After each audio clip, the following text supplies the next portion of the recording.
Hello friends, I am Muskan. I hope you all are doing well. आज के video में हम रिएक्ट नेटिव के बारे में पढ़ेंगे। रिएक्ट नेटिव क्या है, हम क्यों यूज़ करते हैं, ऑल दिस। तो रिएक्ट नेटिव क्या है? रिएक्ट नेटिव एक जावास्क्रिप्ट ओपन सोर्स फ्रेमवर्क है जिससे हम हाइब्रिड एप्लीकेशंस बना सकते हैं Android and iOS। React JS जो है वो रिएक्ट नेटिव का कोर होता है। रिएक्ट में जो भी चीज़ें यूज़ होती है 60% हम रिएक्ट नेटिव में भी यूज़ कर सकते हैं। तो अगर आपको रिएक्ट आती है तो आप रिएक्ट नेटिव इजीली सीख सकते हैं। इससे हम क्रॉस प्लेटफॉर्म एप्लीकेशंस बना सकते हैं जैसे कि iOS and Android both with same code. But ये ओनली एंड्रॉयड और iOS पे लिमिटेड नहीं है। इससे हम Apple TV, AR VR, Windows and desktop applications भी बना सकते हैं। और रिएक्ट नेटिव 2015 में रिलीज़ हुई थी बाय फेसबुक। अभी हम फेसबुक को मेटा के नाम से जानते हैं। जैसे ही रिएक्ट नेटिव रिलीज़ हुई थी इसे काफ़ी ह्यूज पॉपुलैरिटी मिली थी। बहुत सारे बड़ी कंपनीज़ ने भी रिएक्ट नेटिव को अडॉप्ट किया था। और इसका सबसे बड़ा एडवांटेज ये है कि हम कोड को रीयूज़ कर सकते हैं, write once and use anywhere. Like अगर हमने एंड्रॉयड के लिए कोड लिखा है तो हम उसे iOS एप्लीकेशन में भी सेम कोड बेस यूज़ कर सकते हैं। हम इसके लिए ऑफिशियल डॉक्यूमेंटेशन चेक करते हैं एंड इसका लिंक मैं डिस्क्रिप्शन में भी ऐड कर दूंगी। जैसे कि रिएक्ट नेटिव की वेबसाइट पे आपको दिख रहा होगा कि लर्न वंस राइट एनीवेयर। एक बार इसे लर्न करो और आप मल्टीपल प्लेटफॉर्म पे इससे एप्लीकेशन बिल्ड कर सकते हैं। यहाँ पे मेन्यू में मल्टीपल ऑप्शंस है, documentation, components, API, community, blog. यहाँ पे कोड एग्जाम्पल भी दिया हुआ है, आप गो थ्रू कर सकते हैं। अभी मे बी आपको इतना समझ नहीं आएगा, लेकिन जब हम रिएक्ट नेटिव में प्रोग्राम लिखेंगे, धीरे धीरे सीखेंगे तो आपको इजीली समझ आने लगेगा। तो इसके लिए आपको पहले से कुछ भी आने की ज़रूरत नहीं है, क्योंकि हम इसे स्क्रैच से पढ़ने वाले हैं। हम each and every topic cover करेंगे स्क्रैच से। रिएक्ट नेटिव के कुछ इनबिल्ट कंपोनेंट्स भी होते हैं। जैसे ही हम रिएक्ट नेटिव इंस्टॉल करेंगे तो हम व्यू, टेक्स्ट और इमेज को डायरेक्टली यूज़ कर सकते हैं। यहाँ पे एक ट्री स्ट्रक्चर दिया हुआ है। इनिशियली app.js रेंडर होगा and then some header components and image text like this। React Native में हमारे पास एक fast refresh and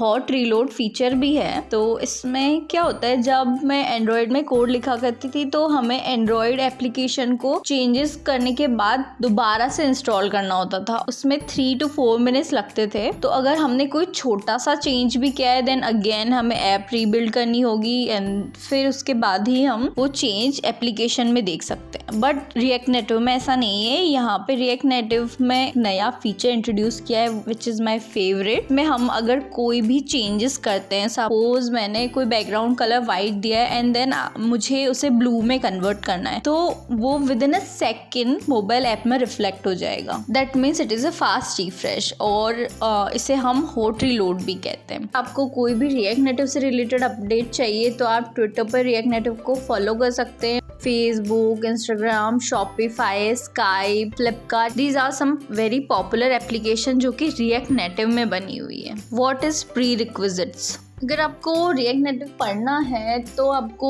जावास्क्रिप्ट का बेसिक नॉलेज होना चाहिए। अगर नहीं भी है तो देन इट्स टोटली फाइन। हम रिएक्ट नेटिव के साथ साथ भी जावास्क्रिप्ट सीख सकते हैं। रिएक्ट नेटिव के लिए हम समटाइम कमांड लाइन इंटरफेस भी यूज़ कर सकते हैं। Basic understanding of NPM stands for node package manager. Environment setup, हमें हमारे सिस्टम में नोड और NPM इंस्टॉल करना होगा। उसी के थ्रू ही हम अपने रिएक्ट नेटिव के थर्ड पार्टी पैकेजेस होते हैं वो यूज़ कर सकते हैं। और एंड्रॉयड एप्लीकेशन बनाने के लिए हमें एंड्रॉयड स्टूडियो की ज़रूरत होती है। बैकग्राउंड में एंड्रॉयड स्टूडियो ही यूज़ होता है और एंड्रॉयड स्टूडियो के सेटअप के लिए JDK भी हमें यूज़ करना होता है।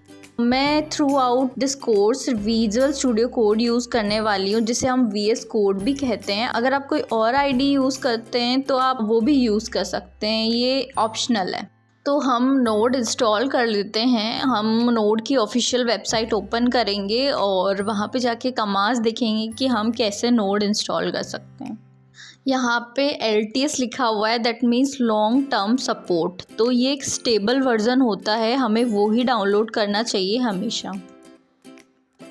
और यहाँ से हम अपने ऑपरेटिंग सिस्टम के अकॉर्डिंग नोड डाउनलोड करेंगे। जैसे अगर आपके पास विंडोज़ है तो आप विंडोज़ वाला डाउनलोड करेंगे, आपके पास लिनक्स है, मैक है तो आप उसके अकॉर्डिंग नोड डाउनलोड करेंगे। मेरे सिस्टम में ऑलरेडी इंस्टॉल्ड है, तो अगर आपने इंस्टॉल कर लिया है तो अगर आपको वेरीफाई करना है इंस्टॉल हुआ है या नहीं तो आप npm-v के साथ वेरीफाई कर सकते हैं। अगर ये आपको वर्जन देता है दैट मीन्स ये आपके सिस्टम में इंस्टॉल हो चुका है। For JDK install you can open oracle.com और ये सारे लिंक मैं डिस्क्रिप्शन में डाल दूंगी, तो आप वहाँ से क्लिक करके देख सकते हैं। यहाँ से आप कोई भी स्टेबल पैकेज डाउनलोड कर लेंगे according to your operating system और सिंपली इसे इंस्टॉल कर लेंगे अपने सिस्टम में। JDK इंस्टॉल करने के बाद आपको पाथ भी सेट करना होता है, और अगर आपको पूरा ऐप एनवायरनमेंट सेटअप करने के लिए कोई वीडियो चाहिए तो प्लीज़ डू कमेंट, मैं उस पर भी एक वीडियो बना के रिलीज कर दूंगी। अब हम एंड्रॉयड स्टूडियो इंस्टॉलेशन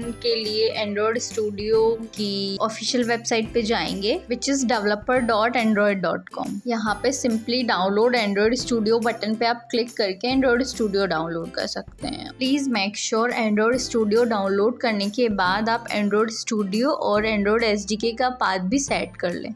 अगर आपको VS कोड डाउनलोड करना है, आप अगर कोई और ID यूज़ करते थे बट अगर आपको अब VS कोड यूज़ करना है तो आप विजुअल स्टूडियो कोड यहाँ से डाउनलोड कर सकते हैं। लिंक आप डिस्क्रिप्शन से ले सकते हैं। यहाँ पे हमारे पास मल्टीपल ऑपरेटिंग सिस्टम के ऑप्शंस दिए हुए हैं, और अगर आप कंप्लीट इंस्टॉलेशन की वीडियो चाहते हैं तो प्लीज़ डू कमेंट। अब हम कमांड प्रॉम्प्ट ओपन करेंगे और हमारा पहला रिएक्ट नेटिव प्रोजेक्ट बनाएंगे। अगर आपको किसी स्पेसिफिक लोकेशन पे बनाना है तो आप स्पेसिफिक लोकेशन पे CD करके जा सकते हैं। In my case it is D folder, so मैं D फोल्डर में आ गई हूँ। यहाँ पे mkdir कमांड के साथ मैं एक डायरेक्टरी बना रही हूँ। डायरेक्टरी मीन्स फोल्डर, सो मैंने फोल्डर का नाम रखा है react native -demo। CD command से अब मैं उस डायरेक्टरी में चली जाऊँगी। तो जैसे कि हमने नोड डाउनलोड कर लिया था, तो नोड से हम रिएक्ट नेटिव CLI डाउनलोड करेंगे। उसके लिए मैं कमांड यूज़ करने वाली हूँ npm install react-native -CLI। यहाँ पे मैंने -G ऐड किया है, दैट मीन्स ग्लोबल। आप चाहें तो यहाँ पे npm i लिख सकते हैं और npm install भी लिख सकते हैं, दोनों सेम काम करता है। मेरे सिस्टम में ऑलरेडी है तो मैं इसे इंस्टॉल नहीं करूँगी, आप सिंपली हिट एंटर करेंगे तो ये इंस्टॉल हो जाएगा। अब मैं react-native init प्रोजेक्ट का नेम लिख के इस कमांड से अपना फर्स्ट प्रोजेक्ट क्रिएट करूँगी इन रिएक्ट नेटिव। अगर आप चाहें तो आप अपने प्रोजेक्ट का नाम कुछ और भी रख सकते हैं, लाइक रिएक्ट नेटिव डेमो या फिर react native app, something like this. इसमें थोड़ा टाइम लग सकता है तो आपको थोड़ा वेट करना पड़ेगा। जब ये प्रोजेक्ट क्रिएट हो जाएगा तो आप इसे किसी भी ID में ओपन कर सकते हैं। मैं VS कोड में ओपन करने वाली हूँ। ये index.js फाइल है जो सबसे पहले रेंडर होती है किसी भी रिएक्ट नेटिव प्रोजेक्ट में, और ये ऑटोमेटिकली जनरेट होती है जब हम कोई भी प्रोजेक्ट क्रिएट करते हैं। यहाँ पे आप देख सकते हैं कि ऐप कंपोनेंट इंपोर्टेड है और उससे हम रजिस्टर कर रहे हैं ऐप रजिस्ट्री के थ्रू। और app.js में भी कुछ कोड लिखा हुआ मिलेगा आपको जो कि सैम्पल कोड है। ये इनिशियली जब आप ऐप इंस्टॉल करेंगे तो आपको ऐप के फर्स्ट स्क्रीन पे दिखाई देगा। अब मैं यहाँ पे टर्मिनल ओपन कर रही हूँ, और यहाँ पे हमें कोई भी प्रोजेक्ट अगर हम बनाते हैं या क्लोन करते हैं तो उसके बाद हमें npm इंस्टॉल मस्ट है। npm इंस्टॉल रन करना ही चाहिए, क्योंकि जो package.json में डिपेंडेंसी लिखी हुई होती है वो सारी npm इंस्टॉल से इंस्टॉल हो जाती है, जो कि एक नोड मॉड्यूल फोल्डर में जाके स्टोर होती है। अब यहाँ पे आपको एमुलेटर ओपन करना होगा। Emulator as in virtual device, जो कि एक वर्चुअल डिवाइस होता है जो सिस्टम में ही चलता है, हमें अपने फ़ोन में ऐप इंस्टॉल करने की ज़रूरत नहीं होती है। अब यहाँ पे ऐप इंस्टॉल करने के लिए मैं react-native run-android कमांड चलाऊंगी। इससे मेरी application virtual device means emulator में इंस्टॉल हो जाएगी। और यहाँ पे आप हॉट रीलोड फीचर को टेस्ट कर सकते हैं बाय चेंजिंग कलर। ब्लैक को वाइट और वाइट को ब्लैक करने वाली हूँ। तो जैसे ही मैंने सेव किया आप देख सकते हैं कि एमुलेटर में कलर्स चेंज हो गए। So that's it for today. I hope अब आपको समझ आ गया होगा कि रिएक्ट नेटिव क्या होती है, कैसे इंस्टॉल करते हैं, क्यों यूज़ करते हैं, हॉट रिलोड क्या होता है, हम प्रोजेक्ट सेटअप कैसे करते हैं। सो ये सारा बहुत बेसिक था, हम डीप लेवल कंसेप्ट भी पढ़ेंगे इस कोर्स में। So stay tune and thanks for watching. If you like my work, please do like, share and subscribe.